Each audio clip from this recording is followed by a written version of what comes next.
बीरबल की चित्रकारी। बादशाह अकबर अक्सर अपने दरबारियों से कुछ अजीबोगरीब काम करने कहते रहते थे और न कर पाने पर बहुत नाराज हुआ करते थे। एक दिन भरे दरबार में उन्होंने बीरबल से कहा, बीरबल, मैं चाहता हूँ कि तुम अपने कल्पना शक्ति का इस्तेमाल कर एक ऐसा चित्र बनाओ जिसे देखकर मैं खुश हो जाऊं। बीरबल को चित्र नहीं आती थी। वह अकबर से बोला, हुजूर, मैं तो आपका मंत्री हूँ, मैं कैसे चित्र बना सकता हूँ? मुझे तो चित्र आती ही नहीं है। बीरबल के जवाब पर अकबर नाराज होते हुए बोले, मैं कुछ नहीं सुनना नहीं चाहता। तुम्हें हर हाल में मेरा हुक्म मानना होगा। यदि एक सप्ताह के अंदर तुम अपनी कल्पना शक्ति का इस्तेमाल कर चित्र बनाकर नहीं लाए तो तुम्हें फांसी पर लटका दिया जाएगा। मरता क्या न करता, बीरबल को अकबर का हुक्म मानना ही पड़ा। वह घर लौट आया और सोचने लगा कि कैसे अपनी जान बचाई जाए। आखिरकार उसे एक उपाय सूझ ही गया। फिर वह एक सप्ताह तक आराम से घर पर रहा। एक सप्ताह बाद जब वह अकबर के दरबार में गया तो साथ में एक चित्र भी लेकर गया। वह चित्र उसने एक कपड़े से ढक रखा था।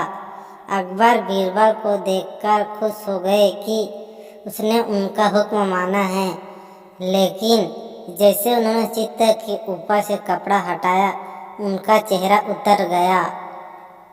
दरबारी भी हैरान हो गए कि एक पल में बादशाह की खुशी कहाँ गायब हो गई। सबने बीरबल के द्वारा लाए चित्र को देखा। उसमें एक कोरा कागज भर था जिसमें चित्र का कोई नामो निशान नहीं था। आग बबूला होते हुए अकबर ने बीरबल से पूछा, बीरबल, ये क्या है? बीरबल बोला, हुजूर, आपका हुक्म बजाकर लाया हूँ। अपनी कल्पना शक्ति का पूरा इस्तेमाल कर मैंने ये चित्र बनाया है। ये कुछ चित्र है, क्या बनाया है तुमने? अकबर अब भी गुस्से में थे। हुजूर, ये घास खाती गाय का चित्र है, बीरबल ने विनम्रता से जवाब दिया।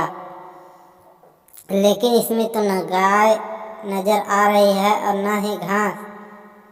हुजूर, ये मैंने अपनी कल्पना का इस्तेमाल किया है, वैसे आप भी कीजिए। इस चित्र में घास नहीं है क्योंकि घास गाय खा चुकी है, लेकिन गाय भी तो नहीं।